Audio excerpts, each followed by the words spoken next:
أعوذ بالله من الشيطان الرجيم بسم الله الرحمن الرحيم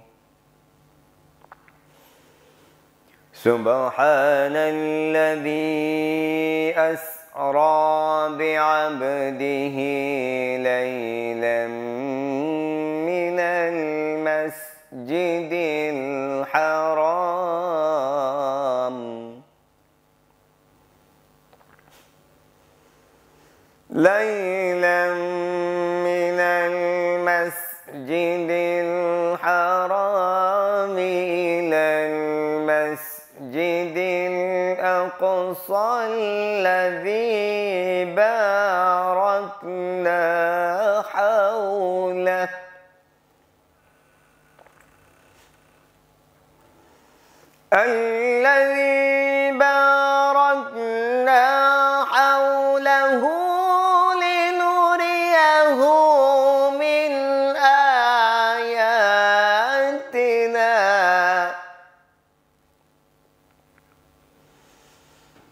إنه هو السميع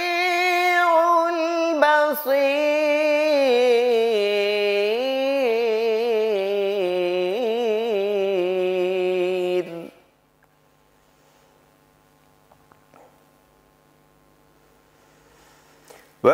وآتينا موسى الكتاب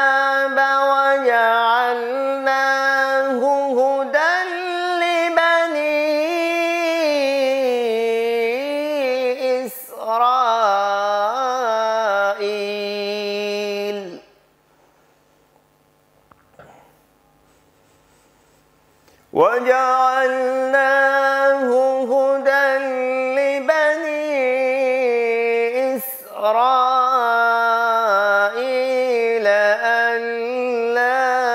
إسرائيل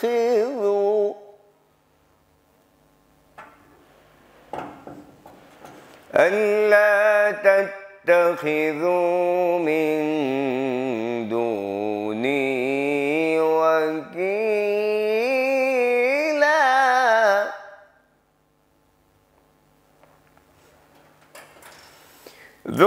ذرية من حملنا مع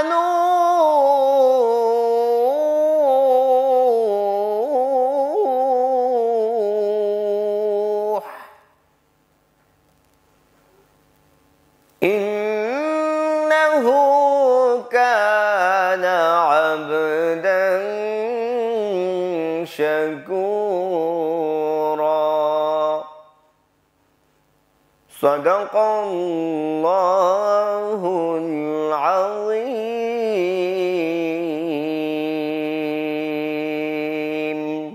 আজ পবিত্র লাইলাতুল মেরাজ এটাকে ফার্সিতে বলা হয় শবে মেরাজ এটি রাসূল সাল্লাল্লাহু আলাইহি ওয়াসাল্লামের ঊর্ধ্বাকাশ গমন 621 খ্রিস্টাব্দে দশম হিজরি রাসূলুল্লাহ সাল্লাল্লাহু আলাইহি ওয়াসাল্লাম কাবা ঘরের পাশে হাতিমে তিনি শুয়েছিলেন এমন সময় হযরত জিবরাইল আলাইহিস সালাম এসেছেন এবং সেখানে এসে তাকে ওখান থেকে নিয়ে গেলেন এরপর তার বক্ষ বিদীর্ণ করে জমজমের পানি দিয়ে তার কলব থেকে শুরু করে সবকিছু পরিষ্কার করলেন এরপর রাসূলুল্লাহ সাল্লাল্লাহু আলাইহি ওয়াসাল্লামকে নিয়ে জিবরাইল আলাইহিস সালাম কাবা ঘর থেকে ফিলিস্তিনের জেরুজালেম মসজিদুল আকসা যেটি প্রত্যেক নবী এবং রাসূলের যেটি কিবলা ছিল এবং হযরত মুহাম্মদ সাল্লাল্লাহু আলাইহি ওয়াসাল্লামের প্রথম কিবলাও সেটিই ছিল এবং একদিন আসরের সময় আসর নামাজ রাসূল সাল্লাল্লাহু আলাইহি ওয়াসাল্লাম পড়ছিলেন তখন কোরআন শরীফের আয়াত অবতীর্ণ হয়েছিল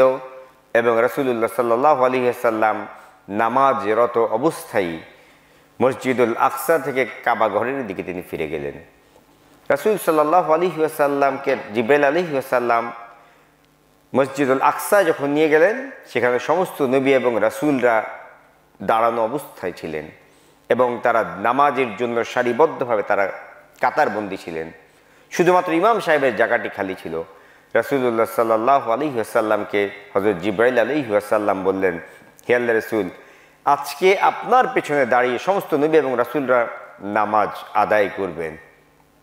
এবং রাসূল সাল্লাল্লাহু আলাইহি ওয়াসাল্লামের পিছনে দাঁড়িয়ে প্রথম নবী এবং রাসূল হযরত আদম আলাইহিস সালাম থেকে নিয়ে হযরত ঈসা আলাইহিস সালাম পর্যন্ত সব নবী এবং রাসূলরা ওনার পিছনে দাঁড়িয়ে নামাজ আদায় করেছিলেন।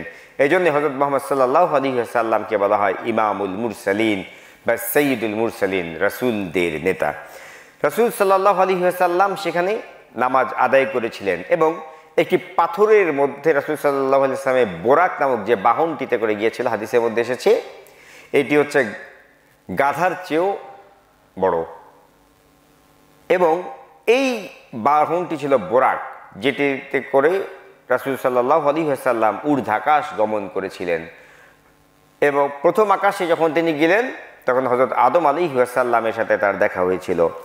দ্বিতীয় আকাশে তার সাথে দুই খালাতো ভাই হযরত ঈসা আলাইহিস সালাম এবং ইয়াহইয়া আলাইহিস সালাম তাদের সাথে দেখা হয়েছিল। তৃতীয় আকাশে হযরত ইউসুফ আলাইহিস সালামের সাথে হযরত মুহাম্মদ সাল্লাল্লাহু আলাইহি ওয়াসাল্লামের সাক্ষাৎ হয়েছিল এবং রাসূল সাল্লাল্লাহু আলাইহি ওয়াসাল্লাম এই করে বলেছিলেন গোটা দুনিয়ার অর্ধেক সৌন্দর্য আল্লাহ রাব্বুল আলামিন হযরত ইউসুফ আলাইহিস সালামকে দান করেছেন। চতুর্থ আসমানে যখন গেলেন তখন তার সাথে সাক্ষাৎ হয়েছে হযরত ইদ্রিস আলাইহিস সালামের। পঞ্চম আকাশে হযরত হারুন আলাইহিস সালাম, ষষ্ঠ আকাশে আছে হযরত মূসা আলাইহিস সালাম এবং সপ্তম আকাশে গিয়ে হযরত ইব্রাহিম আলাইহিস সালামের সাথে হযরত মুহাম্মদ সাল্লাল্লাহু আলাইহি ওয়াসাল্লামের সাক্ষাৎ হয়েছিল। আর আমাদের মুসলমানদের জাতির পিতা হলেন হযরত ইব্রাহিম আলাইহিস সালাম। রাসূল সাল্লাল্লাহু আলাইহি ওয়াসাল্লাম বলেন, আমি তখন দেখলাম ইব্রাহিম আলাইহিস সালাম বাইতুল মামুরে হেলান দিয়ে তিনি শুয়েছিলেন।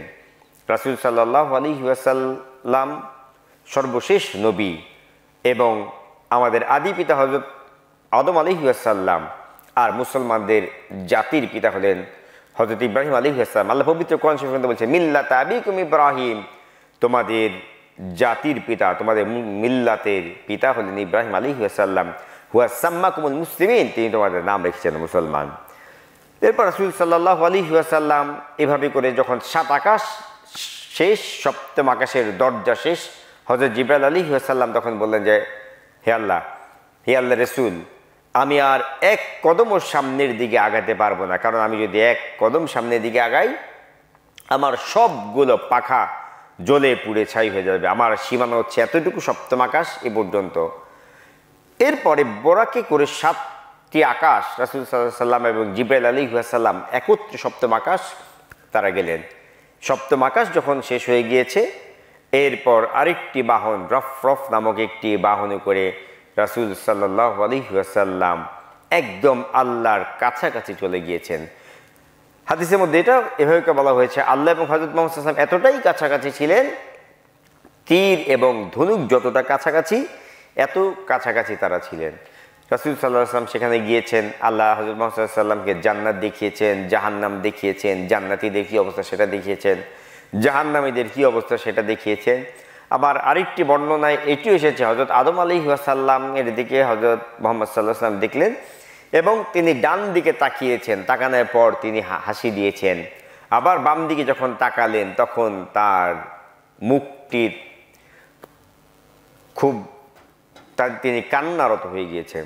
তারপর যখন তাকে জিজ্ঞাসা করলেন যে কেন আপনি ডান দিকে তাকিয়ে হাসলেন, আবার বাম দিকে তাকিয়ে আপনি কান্না করলেন কেন, তখন আদম আলাইহিস সালাম বললেন, আমি যখন ডান দিকে তাকিয়েছি তখন দেখলাম যে আমার সন্তানরা জান্নাতে যারা গিয়েছে তাদের দেখে আমি হাসি দিয়েছি, আর বাম দিকে যখন আমি তাকিয়ে দেখলাম আমার সন্তানরা যারা জাহান্নামে গিয়েছে, জাহান্নামের আগুনে দাউ দাউ করে যারা জ্বলছে, আমি তাদের দিকে দেখি আমি কান্না করেছি, ক্রন্দনরত অবস্থায় মধ্যে আমি পড়ে গিয়েছি। রাসূল সাল্লাল্লাহু আলাইহি সাল্লামকে আল্লাহ সবচেয়ে বেশি সম্মান মর্যাদা দিয়েছেন এবং ওনাকে যে মর্যাদা দিয়েছেন এত সম্মান মর্যাদা আর কাউকে তিনি দেননি। এই জন্যই আল্লাহ একমাত্র হযরত মুহাম্মদ সাল্লাল্লাহু আলাইহি ওয়াসাল্লামকেই তার কাছে এভাবে করে নিয়ে গিয়েছেন, নিয়ে গিয়ে তাকে সব কিছু দেখিয়েছেন, কাদের কি অবস্থা সব কিছু দেখিয়েছেন। এমনকি রাসূল সাল্লাল্লাহু আলাইহি ওয়াসাল্লাম আল্লাহর কাছে যখন গিয়েছেন তখন এই যে আমরা যে নামাজের মধ্যে তাশাহুদ পড়ি, তাশাহুদ পড়াটি হচ্ছে ওয়াজিব।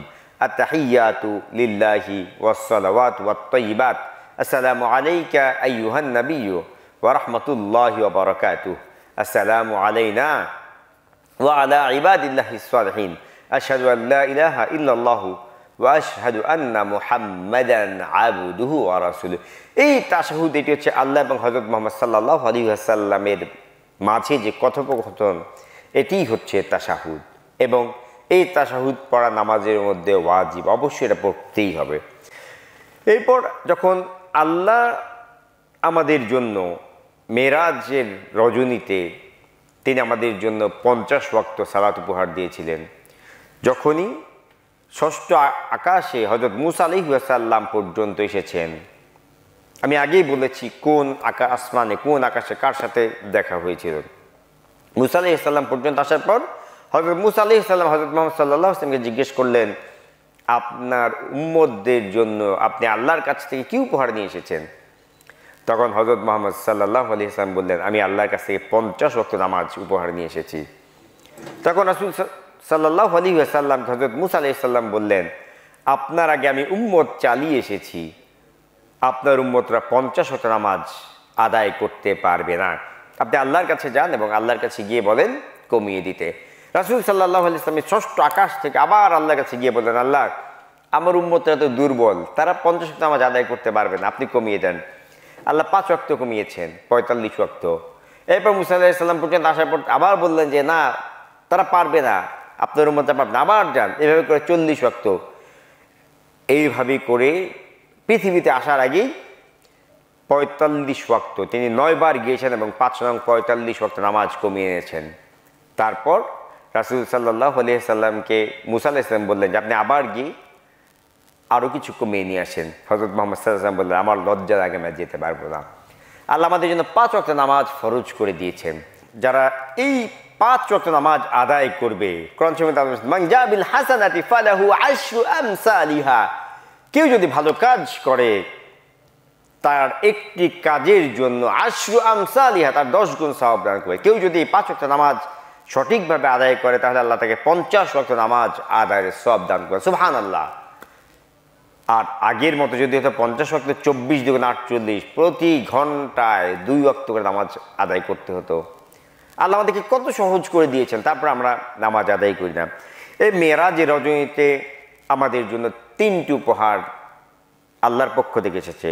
একটি হচ্ছে 5 ওয়াক্ত নামাজ, দ্বিতীয়টি হচ্ছে সূরা বাকারার শেষ 2টো আয়াত, আর তৃতীয়টি হচ্ছে যারা শিরক করবে না তাদেরকে আল্লাহ ক্ষমা করে দিবেন এবং তাদেরকে তিনি জান্নাত দিয়ে দিবেন। এটিও মেরাজের উপহার। আল্লাহ রাব্বুল আলামিন এই লাইলাতুল মেরাজে আমাদেরকে নামাজ, রোজা, ইবাদত, বন্দেগী এগুলো বেশি বেশি করে পালন করার তৌফিক দান করুন। আর আমাদের জন্য সালাতুল মেরাজুল মুমিনিন, সালাতটি হচ্ছে মেরাজ, আল্লাহর সাথে সাক্ষাৎ হচ্ছে আমাদের এই সালাত। আল্লাহ রাব্বুল আলামিন আমাদেরকে সবাইকে 5 ওয়াক্ত নামাজ সঠিকভাবে শুদ্ধ করে, পবিত্র কোরআন তাআলা শুদ্ধ করে আল্লাহর রাজি এবং খুশি মতো আদায় করার তৌফিক দান করুন। ওয়া আখিরু দাওয়ানা আনিল হামদুলিল্লাহি রাব্বিল আলামিন। ওয়াসসালামু আলাইকুম ওয়া রাহমাতুল্লাহি ওয়া বারাকাতুহু।